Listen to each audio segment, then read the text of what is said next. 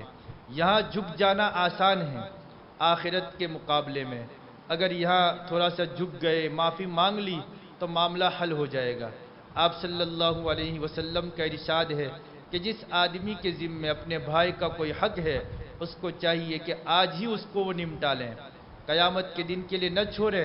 وہاں درہم اور دینار نہیں ہوگا، وہاں تو سیدھے ہی نیکیوں کے ذریعے سے حساب کتاب کو چکتے کیا جائے گا۔ اسی طرح آدمی اپنے ساتھ جو دوست و احباب ہے اور تجارت و کاروبار میں شریک لوگ ہیں ان کے متعلق بھی سوچے کہ کن کن لوگوں کے حق میں مجھ سے کوتاہی ہوئی ہے، ان سے بھی معافی مانگنے کا اہتمام کریں۔ یہ تو جانی حقوق ہے۔ اس کے بعد نمبر آتا ہے مالی حقوق کا، کہ ہمارے ذمے اگر لوگوں کے مالی حقوق باقی ہیں، جیسے مثال کے طور پر کبھی کسی کا مال چوری کر لیا تھا، غصب کر لیا تھا، یا تجارت و کاروبار میں شریک تھے تو کہے بغیر کوئی مال استعمال کر لیا، یا کسی آدمی کے پاس سے قرضہ لیا ابھی تک ادا نہیں کیا ہے، کسی آدمی کے پاس سے عاریت کے طور پر استعمال کرنے کے لیے کوئی چیز لی اور ابھی تک اس کو ہم نے ادا نہیں کیا ہے، تو یہ سب مالی حقوق ہیں۔ یہاں بھی آدمی کو انہی لوگوں سے واسطہ پڑتا ہے۔ آدمی اپنے والدین، اپنے بھائیوں بہنوں، اپنے بیوی بچوں، اپنے محلے والوں، اپنے دوست و احباب اور اپنے ساتھ تجارت میں کام کرنے والے جتنے لوگ ہیں ان کے ناموں پر غور و فکر کرے اور سوچے کہ ہم نے ان کے کون کون سے مالی حقوق ضائع کیے ہیں، کس کو مجھے کتنا دینا ہے۔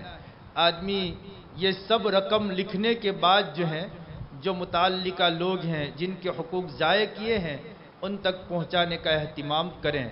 اگر آدمی یہ کام کر لیتا ہے تو سمجھا جائے گا کہ اس کے ذمے اللہ کے جو حقوق ہے وہ بھی ادا ہو گئے، بندوں کے جو حقوق ہے وہ بھی ادا ہو گئے۔ اب آدمی کو اپنی نئی زندگی جو ہے، اگلی زندگی ہے، اس میں اس بات کا اہتمام کرنا ہے کہ اس طریقے سے وہ زندگی گزارے کہ اللہ کے حقوق بھی ضائع نہ ہونے پائے اور بندوں کے جو حقوق ہے وہ بھی ضائع نہ ہونے پائے۔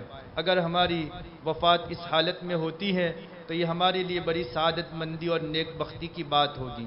اور ساتھ ساتھ جو لوگ اس کی کوشش کرتے ہیں، فکر کرتے ہیں، انہوں نے سب کچھ نوٹ کر لیا، لکھ لیا ہے کہ ہمیں اللہ کے حقوق کون کون سے ادا کرنے ہیں، بندوں کے حقوق کون کون سے ادا کرنے ہیں۔ اب ظاہر سی بات ایک ساتھ تو آدمی ساری چیزوں کو ادا نہیں کر سکے گا، کچھ نہ کچھ وقت تو ضرور لگے گا، تو آدمی کو چاہیے کہ یہ سب لکھا ہوا جو ہے وہ کسی آدمی کو بتلا دیں کہ بھائی میرے ذمے اللہ کے حقوق میں سے اتنے ہیں اور بندوں کے حقوق میں سے اتنے باقی ہے، میں اس کو ادا کرنے کی فکر اور کوشش کر رہا ہوں۔ اگر ادا کرنے سے پہلے میرا انتقال ہو جائے، میری وفات ہو جائے، تو میری وفات کے بعد سب سے پہلے ان حقوق کو ادا کرنے کا اہتمام کیا جائے۔ اس کو وصیت نامے سے تعبیر کیا جاتا ہے۔ ہر ایک کا وصیت نامہ اپنے پاس محفوظ ہونا چاہیے اور کسی آدمی کو بتلا دیا جائے کہ اگر میرے ذمے میں یہ حقوق باقی رہ گئے ہیں تو اس کے ادا کرنے کا اہتمام کیا جائے۔ اگر ہم سب اس طریقے سے اپنی زندگی کو بناتے ہیں تو یہ ایک خوش نصیبی کی زندگی، سعادت مندی کی زندگی ہوگی، اور اس سے اللہ سبحانہ و تعالیٰ بھی ہم سے راضی ہوں گے، آپ صلی اللہ علیہ وسلم بھی ہم سے راضی ہوں گے۔ اصل چیز یہی ہے کہ بندے جب اللہ کے حقوق میں کوتاہی کرتے ہیں اور بندوں کے حقوق میں کوتاہی کرتے ہیں تو پھر اللہ سبحانہ و تعالیٰ کی طرف سے ایسے ہی فیصلے نازل ہوتے ہیں۔ جب فرد درست ہو جاتا ہے تو پھر جماعت بھی درست ہو جاتی ہے۔ اگر ہم جماعت کو درست کرنے کی، اجتماعی زندگی کو درست کرنے کی فکر کر رہے ہیں، کوشش کر رہے ہیں، تو سب سے پہلے اس بات کی ضرورت ہے کہ ہم اپنی زندگی سے ابتدا کریں۔ فرد اگر درست ہو جائے گا تو خود بخود اجتماعی زندگی بھی درست ہو جائے گی۔ اللہ سبحانہ و تعالی ہمیں کہنے سننے سے زیادہ عمل کرنے کی توفیق نصیب فرمائے۔ وآخر دعوانا ان الحمدللہ رب العالمین۔ بسم اللہ الرحمن الرحیم۔ سبحانک اللہم و بحمدک و تبارک اسمک و تعالی جدک و لا الہ غیرک۔ اللہم صلی علی سیدنا و مولانا محمد وعلی آل سیدنا و مولانا محمد کما تحب و ترضا بعدد ما تحب و ترضا۔ اللہم ربنا ظلمنا انفسنا وإن لم تغفر لنا وترحمنا لنکونن من الخاسرین۔ اللہم ربنا اغفر لنا ذنوبنا کلها دقها وجلها وأولها وآخرها وظاهرها وباطنها وعلانيتها وسرها۔ اللهم إنا نتوب إليك من المعاصي كلها لا نرجو إليها أبدا۔ اللهم مغفرتك أوسع من ذنوبنا ورحمتك أرجى عندنا من أعمالنا۔ اللهم إنك عفو كريم رحيم تحب العفو فاعف عنا يا كريم۔ اللهم اكفنا بحلالك عن حرامك واغننا بفضلك عمن سواك۔ اللهم ربنا اغفر لنا ولوالدينا ولإخواننا ولأخواتنا ولأساتذتنا ولتلامذتنا ولمشايخنا ولأحبابنا ولأصدقائنا ولمن كتب لنا ولمن حق علينا ولمن أحسن إلينا ولمن أوصانا بالدعاء۔ اللهم ربنا اغفر لجميع المؤمنين والمؤمنات والمسلمين والمسلمات الأحياء منهم والأموات إنك سميع قريب مجيب الدعوات۔ اللهم من أحييته منا فأحيه على الإسلام ومن توفيته منا فتوفه على الإيمان۔ اللهم توفنا مسلمين والحقنا بالصالحين۔ اللهم ارزقنا شهادة في سبيلك واجعل موتنا في بلد رسولك صلى الله عليه وسلم۔ اللهم خلص علماءنا وإخواننا من السجن بالعافية۔ اللهم فرجهم عاجلا غير آجل۔ اللهم فرج هم المهمومين ونفس كرب المكروبين واقض الدين عن المدينين واشف مرضانا ومرضى المسلمين وارحم موتانا وموتى المسلمين یا ارحم الراحمین یا ارحم الراحمین یا ارحم الراحمین۔ یا اللہ ہمارے گناہوں کو معاف فرما، ہماری خطاؤں سے درگزر فرما۔ آج تک کی زندگی تیری نافرمانی میں گنوا دی، تیری نعمتیں کھا کھا کر اور استعمال کر کر کے جو طاقت و قوت حاصل ہوئی، یا اللہ اس سے تیرا ہی مقابلہ کیا، تیری ہی نافرمانی کی، گناہ کر کر کے لذتیں حاصل کرتے رہے، اور یا اللہ تیری نعمتیں کھا کھا کر تیرا ہی مقابلہ کرتے رہے۔ ہمارے اس جرم عظیم کو معاف فرما، یا اللہ ہمارے تمام گناہوں کو معاف فرما، ہمارے چھوٹے بڑے اگلے پچھلے ظاہری باطنی، خلوت میں کیے ہوئے جلوت میں کیے ہوئے، دانستہ طور پر جو گناہ کیے، نادانستہ طور پر جو گناہ ہوئے، تمام کے تمام گناہوں کو معاف فرما، تمام کی تمام خطاؤں سے درگزر فرما۔ یا اللہ ہم آپ سے عہد و پیمان کرتے ہیں، آئندہ کسی طریقے کی کوئی نافرمانی نہیں کریں گے۔ یا اللہ ہماری مکمل مدد و نصرت فرما، نفس اور شیطان کے مقابلے میں ہماری خصوصی مدد فرما، زیادہ سے زیادہ نیکیاں کرنے کی ہمیں توفیق نصیب فرما، گناہوں سے ہماری حفاظت فرما۔ یا اللہ جس طریقے سے تو اپنے نیک اور صالح بندوں کی حفاظت کرتا ہے، یا اللہ ہماری بھی حفاظت فرما، نفس اور شیطان کے مقابلے میں ہماری پوری پوری مدد فرما۔ یا اللہ جو بیمار ہیں ان کو شفائے کاملہ عاجلہ دائمہ مستمرہ نصیب فرما، پریشان حالوں کی پریشانیوں کو دور فرما، مصیبت زدوں کی مصیبتوں کو دور فرما۔ یا اللہ اجروں ہو کو بسا دے، یا اللہ بے گھروں کو گھر نصیب فرما، یا اللہ بے نکاح کو نیک اور صالح جوڑا نصیب فرما۔ یا اللہ جن کی ازدواجی زندگیاں تلخیوں کا شکار ہے، عافیت کے ساتھ جھگڑوں کو ختم فرما کر ازدواجی زندگی کی حقیقی مسرتیں نصیب فرما۔ جو بے اولاد ہیں انہیں نیک اور صالح اولاد نصیب فرما، جن کی اولاد نافرمان ہیں یا اللہ تو ان کو اپنا اور اپنے والدین کا مطیع اور فرما بردار بنا کر والدین کی آنکھوں کو ٹھنڈا فرما۔ یا اللہ جو مقروض ہیں ان کے قرض کی ادائیگی کی غیب سے شکلیں اور صورتیں پیدا فرما۔ یا اللہ جو بے روزگار ہیں انہیں برسر روزگار فرما۔ یا اللہ جو رزق کی تنگی میں مبتلا ہے انہیں عافیت کے ساتھ وسیع حلال اور پاکیزہ رزق نصیب فرما۔ یا اللہ دنیا میں بسنے والے ایک ایک مسلمان مرد اور ایک ایک مسلمان عورت کی مکمل مغفرت فرما۔ یا اللہ تیرے نبی صلی اللہ علیہ وسلم کا امتی جہاں کہیں بھی ہوں اس کے ایمان و اسلام کی، اعمال و اخلاق کی، جان و مال کی، اہل و عیال کی، عزت و آبرو کی، تجارت و زراعت و کاروبار ہر چیز کی پوری پوری حفاظت فرما۔ یا اللہ عالم اسلام کی بھرپور مدد فرما۔ یا اللہ اسلامی ممالک کے سربراہوں کو ہدایت نصیب فرما۔ یا اللہ پوری دنیا کے اندر یا اللہ تیرے نظام کو قائم دائم فرما۔ جو لوگ اس کی کوششیں کر رہے ہیں یا اللہ ان کی پوری پوری مدد فرما، ان کی نصرت فرما۔ یا اللہ بددین اور یا اللہ غیرت اور حمیت سے دور حکمرانوں سے یا اللہ اسلامی ممالک کی پوری پوری حفاظت فرما۔ امانت دار، ایماندار، غیرت ایمانی سے بھرپور ہاتھوں میں اقتدار نصیب فرما۔ یا اللہ خلفائے راشدین کے نہج پر اسلامی حکومت کو قائم فرما۔ ہمارے اس ملک کی پوری پوری حفاظت فرما، مسلمانوں کی حفاظت فرما، شریروں کی شرارت سے، فتنوں کے فتنے سے یا اللہ مسلمانوں کی اسلام کی پوری پوری حفاظت فرما۔ یا اللہ ایسے لوگوں کے حق میں ہدایت مقدر ہیں، انہیں ہدایت نصیب فرما۔ یا اللہ ورنہ ایسے لوگوں سے یا اللہ اپنی زمین کو پاک صاف فرما۔ یا اللہ امن و امان کی فضاؤں کو قائم فرما۔ جو خطرات اور اندیشے پیش آ رہے ہیں یا اللہ اسلام اور مسلمانوں کی پوری پوری حفاظت فرما۔ یا اللہ تو ہمارا حامی، مددگار اور ناصر بن جا۔ یا اللہ اپنا خصوصی فضل فرما۔ یا اللہ اپنا خصوصی فضل فرما۔ یا اللہ اپنا خصوصی فضل فرما۔ یا اللہ جب تک زندہ رکھیے ایمان و اسلام کے ساتھ زندہ رکھیو، اور یا اللہ جب موت کا وقت آئیں ایسی حالت میں موت نصیب فرمائیو کہ یا اللہ زبان پر کلمہ شہادت جاری ہوں، یا اللہ دل میں تجھ سے ملنے کا شوق ہوں، تو ہم سے راضی ہوں، ہم تجھ سے راضی ہوں۔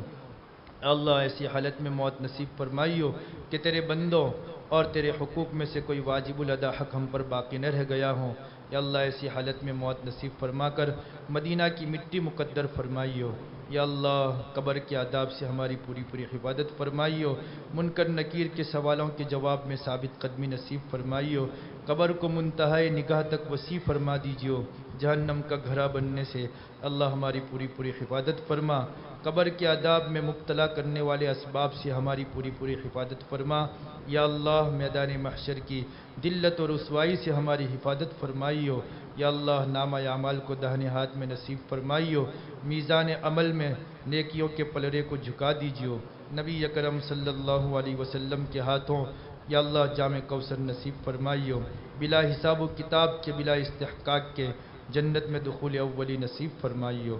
یا اللہ ہماری اولاد کو عقائد حقہ، علوم نافعہ اور اعمال صالحہ کی دولت سے مالا مال فرما۔ یا اللہ اپنی شان ربوبیت سے ان کی تربیت فرما کر یا اللہ ہماری آنکھوں کا نور اور دل کا سرور بنا۔ یا اللہ اس مدرسے کو بے انتہا قبول فرما۔ یا اللہ ابھی جن بچوں نے قرآن مجید کو مکمل کیا ہے یا اللہ ان کی محنتوں کو، ان کے مجاہدے کو قبول فرما۔ دنیا اور آخرت میں انہیں بہترین بدلہ نصیب فرما۔ یا اللہ جس طریقے سے انہوں نے قرآن مجید کے الفاظ کو اپنے سینوں میں محفوظ کیا ہے یا اللہ معانی کو بھی ان کے سینوں کے اندر محفوظ فرما۔ ایسے اسباب و وسائل مہیا فرما کہ وہ قرآن مجید کے معانی کو بھی حاصل کرنے کی فکر اور کوشش کرے۔ یا اللہ اساتذہ کی قربانیوں کو بھی قبول فرما۔ دنیا آخرت میں انہیں بہترین بدلہ نصیب فرما۔ والدین کی قربانیوں کو قبول فرما۔ دنیا آخرت میں انہیں بہترین بدلہ نصیب فرما۔ اس مدرسے کو قائم کرنے والوں، چلانے والوں، محبت کی نگاہ سے دیکھنے والوں، تعاون کرنے والوں یا اللہ پڑھنے والوں، پڑھانے والوں سب کی یا اللہ خدمات کو قبول فرما۔ سب کو دنیا اور آخرت کے اندر بہترین بدلہ نصیب فرما۔ یا اللہ سب کو دنیا اور آخرت کے اندر بہترین بدلہ نصیب فرما۔ نبی اکرم صلی اللہ علیہ وسلم اور دیگر انبیاء علیہم السلام اور تیرے نیک بندوں نے جتنی خیر اور بھلائیاں تجھ سے مانگی ہمیں اور پوری امت کو نصیب فرما۔ جن شرور اور فتن سے پناہ چاہی یا اللہ اس سے ہماری پوری پوری حفاظت فرما۔ یا اللہ جو مانگا وہ بھی نصیب فرما۔ یا اللہ جو مانگنے سے رہ گیا یا اللہ وہ بھی نصیب فرما۔ ہماری دعاؤں کو محض اپنے فضل و کرم سے اور نبی اکرم صلی اللہ علیہ وسلم کے صدقے طفیل میں قبول فرما۔ وصلی اللہ تعالی علی خیر خلقہ محمد وعلی آلہ وصحبہ اجمعین برحمتک یا ارحم الراحمین۔